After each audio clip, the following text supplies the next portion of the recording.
네, 총선이 16일 앞으로 다가왔는데요. 이 후보 등록이 마무리되면서 여야 본격적인 이 표심 잡기 경쟁에 나선 상황입니다. 네, 패널 두 분과 함께 정치권 소식 자세히 짚어보도록 하겠습니다. 윤기찬 국민의힘 법률위 부위원장, 소영주 더불어민주당 상근 부대변인 함께합니다. 안녕하세요. 네. 안녕하세요. 네, 반갑습니다.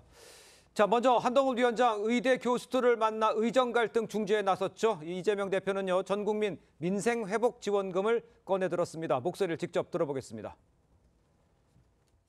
국민들이 피해를 받을 수 있는 상황을 막아야 되기 때문에 정부와 의료계 간의 건설적인 대화를 중재해달라는 요청을 제가 받았고요. 저는 책임 있는 정치인으로서 필요한 역할을 하겠다는 답변을 드렸습니다. 민생경제 비상사태 해결을 위해서 국민 모두에게 1인당 25만 원, 가구당 평균 100만 원의 민생회복지원금 지급을 제안합니다. 민생회복지원금 지급에 필요한 재원은 약 13조 원 정도입니다. 자, 먼저 이것부터 살펴보죠. 윤 대통령이 한동훈 위원장에게 힘을 실어주는 듯한 모습이었습니다. 그동안 이 불거졌던 이 당정 갈등이 불식된 듯한 상황, 두 분께서는 언제 어떻게 생각을 하시는지 좀 먼저 설명해 주시죠.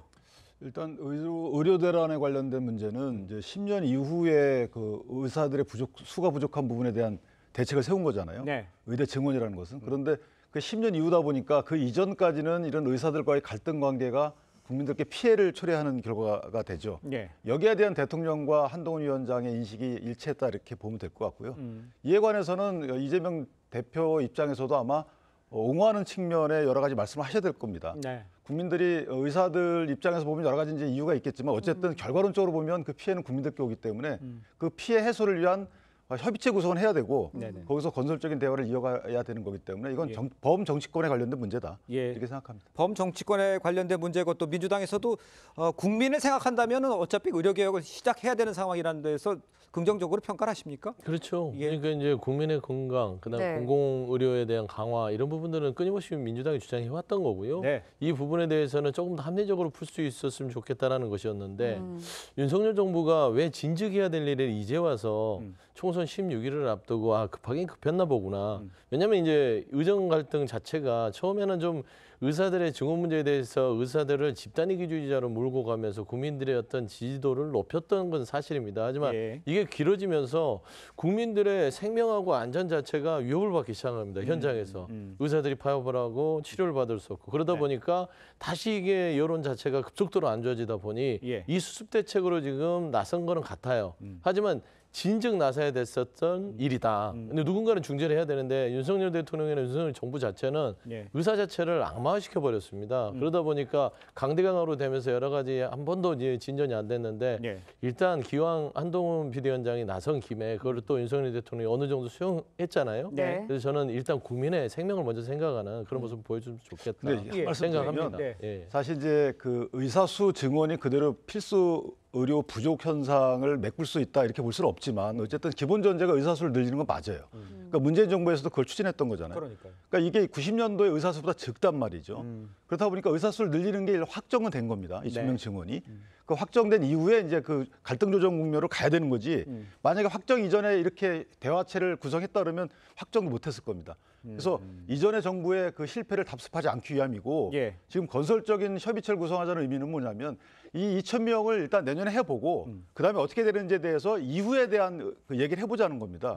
그 이후에 대한 얘기하고 현재 그 10년 이전까지 벌어질 수 있는 여러 가지 국민적 피해 이런 것들을 막기 위한 대화를 시도해보자는 것이지 만약에 이전에 그 민주당이 했던 것처럼 다시 되돌아갔다 그러면 또 10년 이후에 또 비슷한 일이 벌어지거든요. 그런 측면에서 정부의 고민이었다 이렇게 볼 수 있을 것 같아요. 근데 그래도 민주당 얘기를 하셔서 이게 민주당이 얘기했던 거는 의사들과의 절충안들을 물밑작업을 이미 하고 나서 400명에서 500명 현실안을 가지고 협의를 했던 겁니다.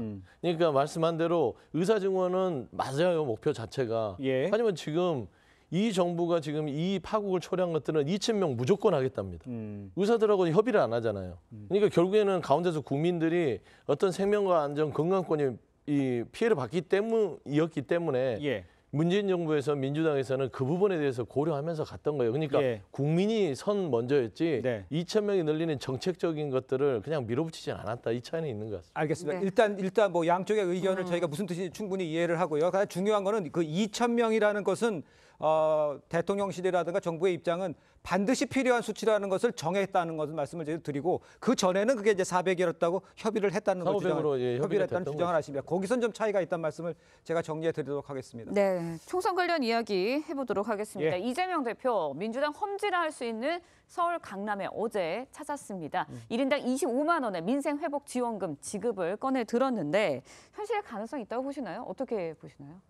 이게 이제 현실화되려면 이전에 1차 재난지원금이 비슷한 규모입니다. 네. 그 당시에도 막 100만 원, 1가구당 100만 원 해가지고 14조인가 13조를 들었는데 예. 그때도 총선에서 총선 승리의 가장 큰 요인은 재난지원금이라고 할 정도로 평가할 정도로. 근데 저분이 그 당시에 여당이셨어요. 근데 지금은 이제 야당이잖아요. 네. 여기에 대해서 여당이 어떻게 대응할지는 뭐 고민스럽겠지만 만약에 이렇게 총선 임박해가지고 직접 이전 지출이라고 하는데 그런 식으로 만약에 총선을 치른다면 이건 매표입니다.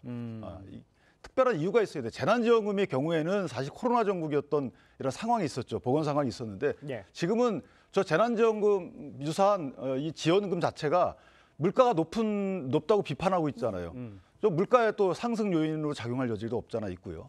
이전에 그 2020년도에 재난지원금이 농축산물 물가 상승에 기여했다라는 예. 이런 또 평가도 있거든요. 그렇다면 이재명 대표께서 저 재난지원금 유사 공약을 하는 이유가 과연 GDP 성장입니까? 아니면 물가 잡기입니까? 뭡니까?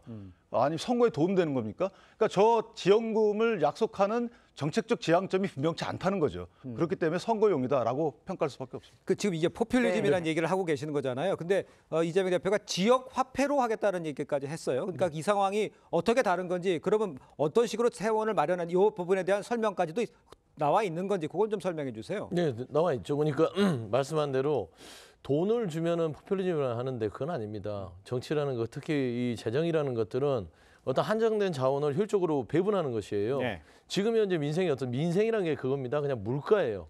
체감하는 물가 자체가 너무나 폭등합니다. 뭐 김밥, 국밥, 라면 한 그릇 사 먹으려면 10,000원은 한 장 가지고도 힘들어요. 하루 못 납니다. 그러니까 이 가계 가처분 소득이 되게 줄어들고 있으니까 이 부분을 직접적으로 지원하자는 겁니다. 예를 들어 간접 지원은 뭐냐면 최근에 윤석열 정부가 사과값 잡으려고 1,500억을 투입합니다. 한 알. 품목 하나에 1,500억이면 100개의 품목이면 얼마냐면 15조 원입니다. 무슨 말씀인지 아시겠죠? 대파 가격 잡는데 또 몇 천억을 투입할지 모르겠지만 물가를 투입하는데 간접 지원을 하는 게 있다면 실질적으로 가계 가처분 소득을 늘리기 위해서 직접 지원을 하는 것이에요. 예. 이건 포퓰리즘이 아니라 정말 이 고물가와 이 민생의 어려움 속에서 고통받는 국민들에게 최소한 정부가 할 수 있는 일들을 하자라는 차원의 지원책이기 때문에 이런 것들을 구체적으로 뭐 다 논의가 안 된 상태에 던진 게 아니다. 그리고 지역화폐 자체는 지역경제 활성화 부분이거든요. 그래서 지역화폐를 통해서 이런 부분들을 활성화시키면 이게 선순환 구조로 돌 수 있다라는 지역 차원에서 아주 극소수의 13조 원을 투여하는 거기 때문에 예를 들면 대통령이 지금 민생경제 토론하면서 던진 공약만 900조 원인데 알겠습니다. 이거는 진짜 빙산의 일가요? 포퓰리즘 아니다라는 데서는 어떻게 생각하십니까? 아니 900조 원 이런 것들은 이제 나라의 미래 성장을 위한 먹거리 개발용이 대다수인 거고요. 예. 지금 가장 큰 문제가 뭐냐면 선벌적 지원이면 그나마 제가 이해를 하겠는데 이게 전 국민 재난지원금 지급과 똑같습니다. 네. 그러니까 왜 전 국민을 지급해야 되죠? 잘 사는 분도 있고 못 사는 분도 있는데 코로나 전국 같으면은 국가 통제 때문에 전 국민에게 지급한 당위성이 있다 보더라도 네. 지금은 그런 보건 위기도 아니잖아요. 그런데 왜 전 국민한테 지급을 하느냐? 매평이라고 비판받을 만하죠. 알겠습니다. 네, 그런가 하면 이재명 대표 정부의 대중국 외교 기조를 비판했습니다. 이걸 두고 이 발언을 놓고 여야 간의 공방이 이어지고 있는데요. 여야 대표 목소리 직접 들어보겠습니다. 중국 사람들이 한국 싫다고 한국 물건을 사질 않습니다. 왜 중국을 찝쩍거려요? 그냥 쎄쎄. 대만에도 쎄쎄. 이러면 되지. 뭐 자꾸 여기저기 찝쩍거리고 무슨 양안 문제 우리가 왜 개입합니까? 중국과 대만 국내 문제가 어떻게 되는지 우리가 뭔 상관 있어요? 민주당의 대중국 굴종 인식이 다시 한번 확인됐습니다. 이재명 대표가 그냥 웃기려고 아니면 피곤해서 실수한 것이 아닙니다. 이재명 대표는 앞서 지난 여름에도 이해할 수 없는 굴종의 모습을 보였습니다.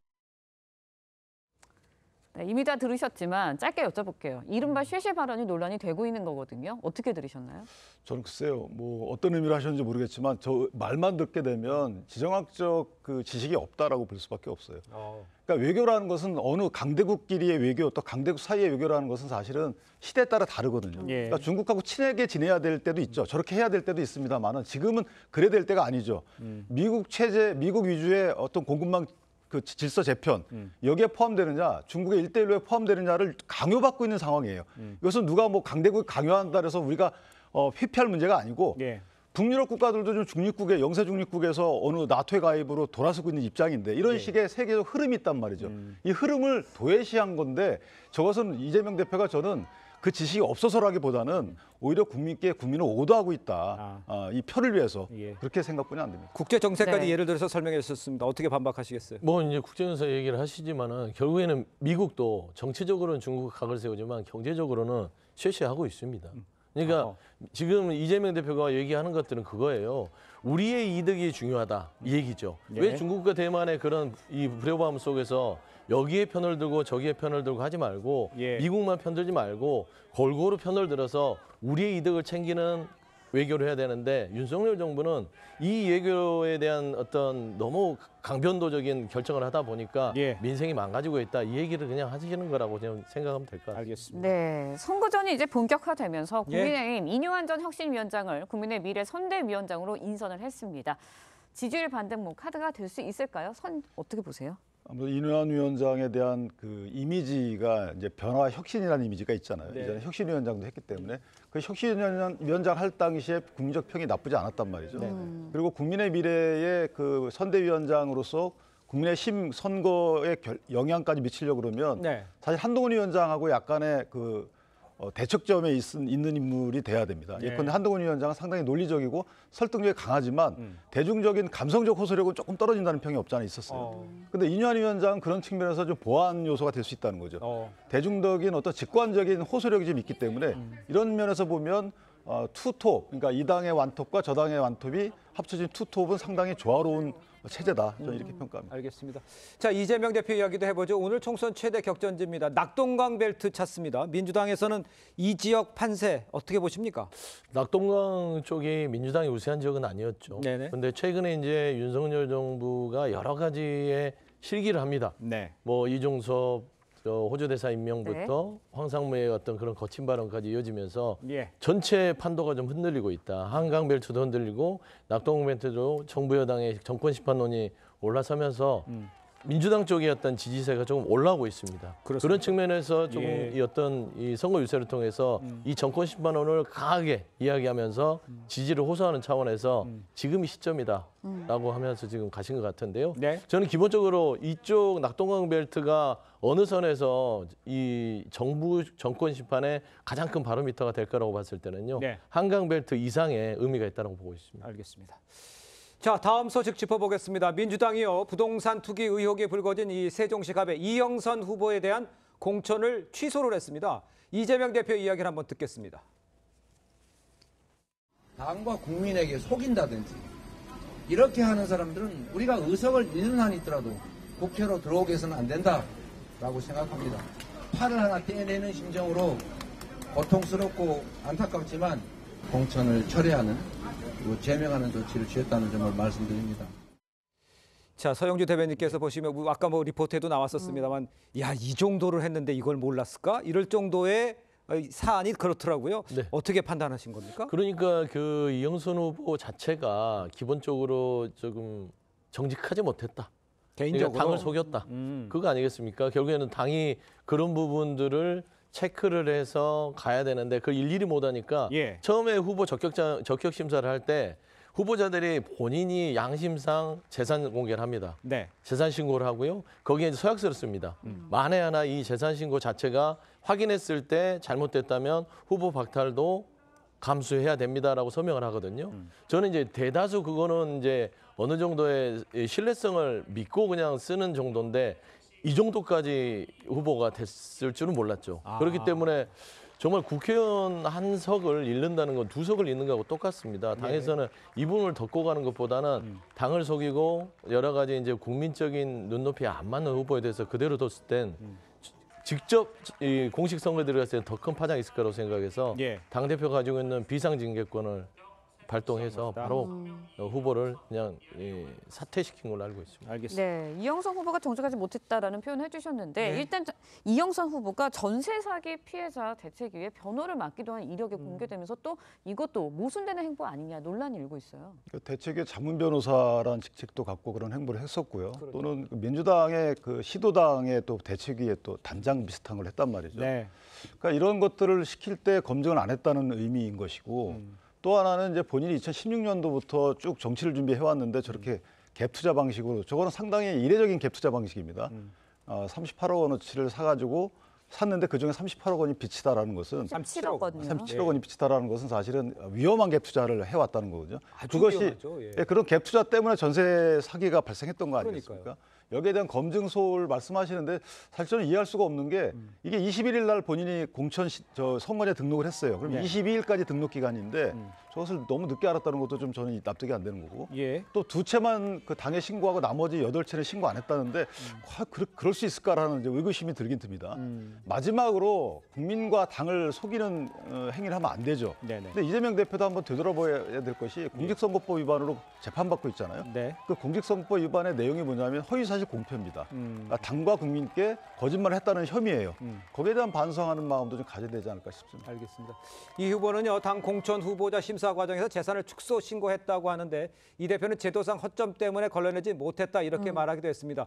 제도상 허점이 있으면 근데 이 정도를 막판에 해야 될 상황, 좀 제도를 좀 보완해야 되는 상황 아닙니까? 이 정도면? 보완을 해야 될 거는 예. 같아요. 근데 이제 이 민주당의 공천 자체가 국민의힘과 조금 다른 게 있습니다. 네. 그러니까 한 단계가 더 있습니다. 그러니까 처음에 예비 후보 등록하면서 심사를 국민의힘은 한다면 네네. 민주당은 후보 검증 자격 심사가 있습니다.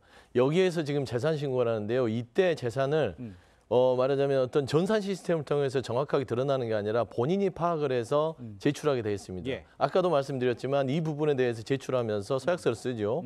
잘못됐을 때는 후보 박탈도 감내하겠다는 것이에요. 그게 근거가 되는 부분도 있는 것인데 이거는 좀 나중에는 좀 보완이 되는 그러니까요. 게 금융 쪽 시스템을 통해서 전산 자료에서 출력을 받게끔 해서 그거를 정부가 확정하는 재산 신고를 낼 수 있는 그런 시스템이 필요한데 이게 일일이 수많은 후보들을 하나하나 다 검증하기 쉽지 않거든요. 인력 부족상. 네. 그래서 이제 그 출마자들을 신뢰하는 그리고 또 당직을 가지고 이 민주당의 또 공직 후보자로서 출마하는 사람들이 어떤 신뢰성을 가지고 있기 때문에 이 부분에 있어서는 시스템을 다시 보완해야 된다는 비판에 있어서는 받아들여야겠다 그런 생각을 합니다. 알겠습니다. 네, 근데 서울 강북을에서 전봉주 전 의원, 조수진 변호사까지 두 차례 후보가 낙마가 있었고요. 세종갑에서 또 이영선 후보 공천까지 취소가 됐습니다. 그러면서 지금 뭐 부족한 부분 보완해야 된다고 말씀을 해주셨는데 부실 검증 비판 계속해서 나오고 있어요.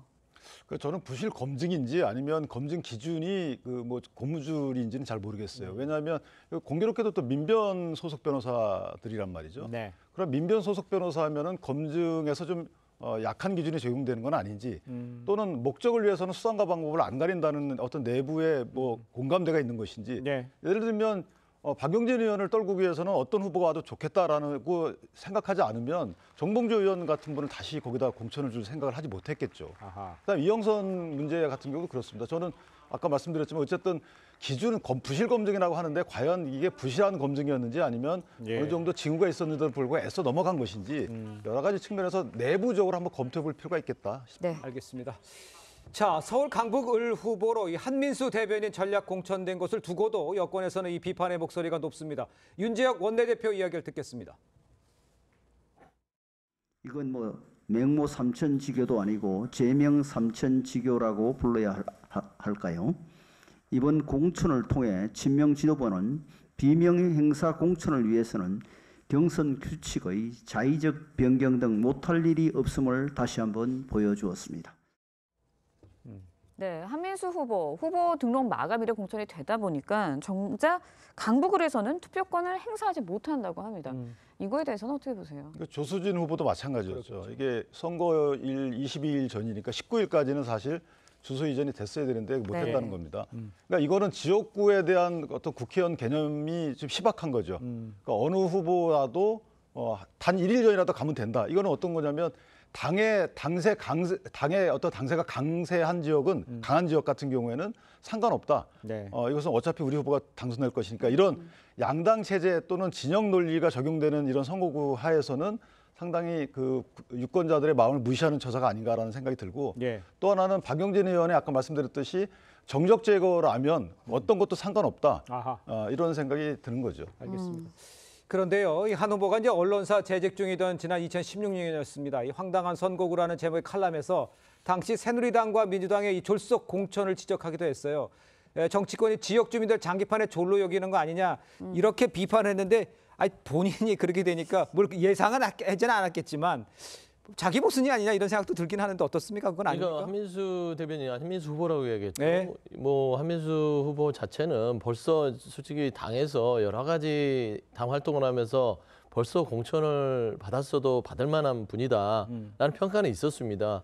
단지 이게 친명, 그러니까 이재명 대표를 수용하고 하다 보니까 친명이냐 찐명이냐 하는 이게 본인한테는 부담이 됐었죠. 네. 그 칼럼 자체도 지금 와서 얘기를 생각하면 이 낙하산 공천 뭐 이런 거는 안 된다 그런 거잖아요. 지역 구민을 무시하면 안 된다. 네. 그건 언론인으로서 언론인 때 시각으로서 쓴 것이고 그리고 한민수 대변인이 후보로 갔을 때 본인이 셀프 공천한 건 아니잖아요. 본인이 당한 것이죠. 그런다 해서 그 칼럼 하나 썼다고 해서 저는 그 칼럼 때문에 여기 못 받겠습니다. 이것도 좀 과도한 해석 아니겠습니까? 그래서 그런 시각들을 가지고 있고 정치인으로서 만에 하나 당선이 된다면 그런 정치 풍토를 만들기 위한 역할을 하겠다는 더 큰 대승적인 생각을 하지 않았을까요? 저는 그렇게 좀 말씀드리고 싶습니다. 알겠습니다. 이번에는 이종석 호주 대사 관련 이야기도 해보도록 하겠습니다. 네. 여야의 공방 계속해서 이어지고 있습니다. 민주당 정권 심판론 공세 계속해서 이어가고 있고요. 한동훈 위원장 공수처의 대응이 정치질에 가깝다. 이렇게 또 맞받아치고 있거든요. 어떻게 보세요, 상황? 그러니까 민주당도 사실은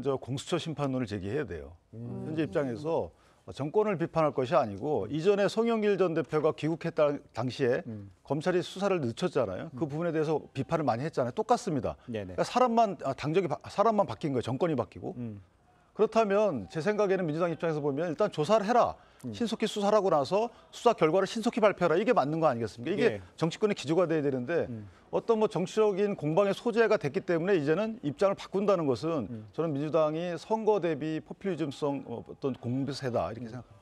그러니까 이 얘기에 대해서는 어떻게 생각하세요? 공수처가 수사를 하고 빨리 불러서 하면 네. 되는데 안 하고 있었던 상황 아니에요? 그거는 공수처는 윤석열 정부의 공수처지 문재인 정부의 공수처가 아니지 않습니까? 그리고 공수처가 지금 수사가요. 예.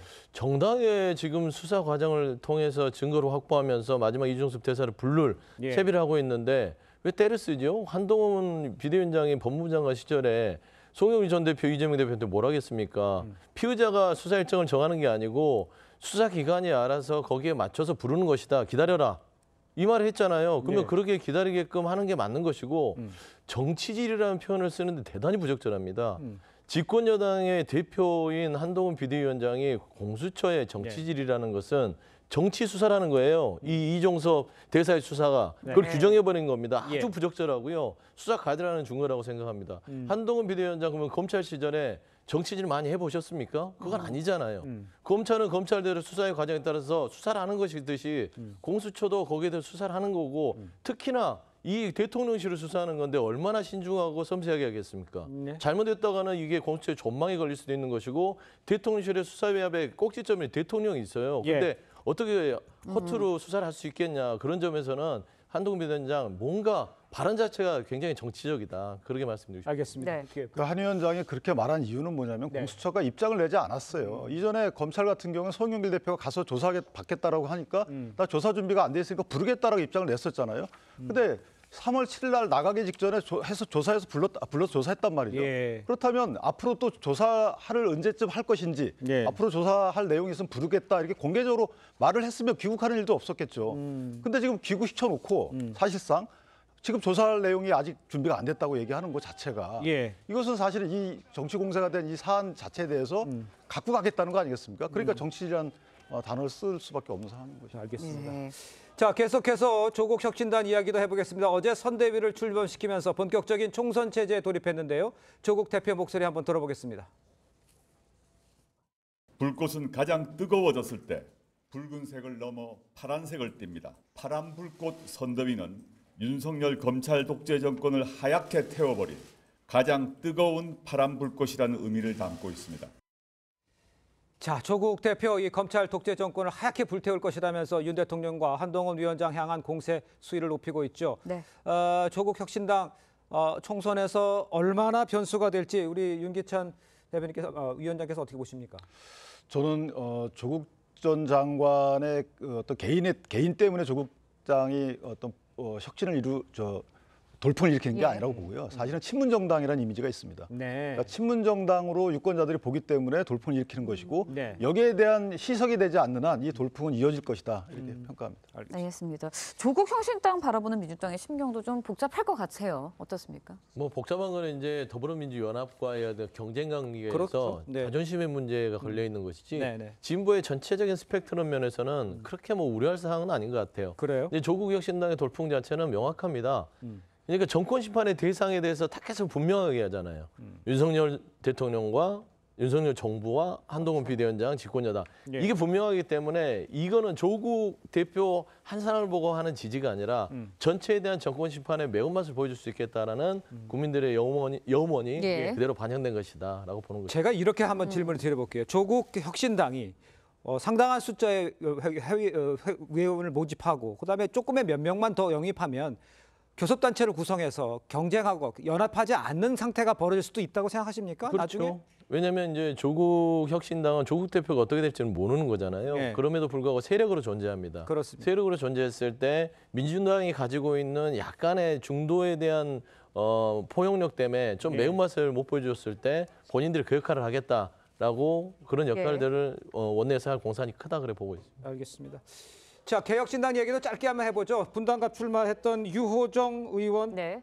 포기했어요. 이건 어떻게 해석을 할 수가 있을까요? 그러니까 제3지대 정치가 실패했다 이렇게 자평하고 있는데 네. 사실 실패했다라기보다는 제3지대 공간이 없었던 거죠. 그리고 그 공간을 이준석 개혁신당 대표가 열지 못했던 것이고 유호정 의원의 경우에는 사실 지금 나가서 완주하게 되면 15% 득표에 실패할 것이 자명하다. 아하. 심지어는 10%도 안 되겠다. 그러면 보전을 못 받거든요. 예. 그렇기 때문에 여러 가지 이유로 아마 본인은 그만둔 것 같은데 네. 이런 부분에 대해서 그 이준석 당대표가 고민을 많이 해야 돼요. 이 공간을 어떻게 조금 더 열 것인가가 선거 얼마 안 남았기 때문에 예. 열어야지만 중도층을 흡수할 수 있는 여력이 생기는 거 아니겠습니까? 이준석 대표의 고민이 깊을 거로 생각합니다. 개혁신당에 대해서 네. 서영주 대변인께서도 짧게. 네, 이미 좀 뭐 말하자면 많이 지났다. 예, 기회는 사라졌다라고 보고요. 네. 마지막까지 어떤 결과를 초래할지 모르지만 제3지대 처음에는 좀 무성했는데요. 이제는 역사의 뒤안길로 사라질 것 같다 그런 생각이 듭니다. 알겠습니다. 자, 두 분 말씀은 여기까지 듣겠습니다. 고맙습니다. 고맙습니다. 감사합니다.